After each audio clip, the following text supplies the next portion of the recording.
the American Revolutionary War general and battle you probably have never heard of, but you should know about them. Dan Morgan was born in Virginia, and he was a tough frontiersman. During the French and Indian War, before the American Revolution, he punched out a British officer, and the punishment was he had to receive 500 lashes with a whip.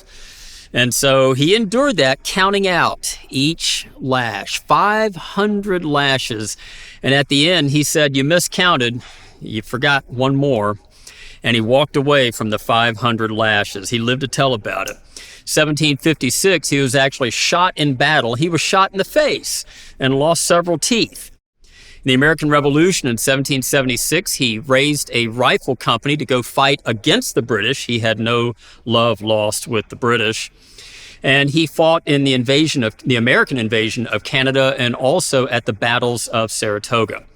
1780, though, America was actually kind of losing the war down in the South, and George Washington said to Dan Morgan, "I want you to go down into the South, go down to South Carolina, and save the American Revolution for us." So he said, "Yes, sir," and he went down there.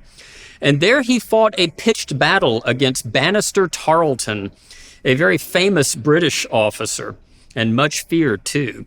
So Dan Morgan organized his American army in 3 waves, a defense in depth with a river behind them. The first 2 lines were militiamen, and he gave the orders to fire a couple of volleys, then retreat. And then the next line, fire a couple of volleys and then retreat. And it lulled the British into a false sense of security. They thought they were winning. Then they came up to the last line of Americans, and these were not militiamen. These were tough Continental Army soldier regulars. And they fired, but then they turned around and started walking away. They turned their backs on the British soldiers. And the British thought, "Oh, we've got this thing won."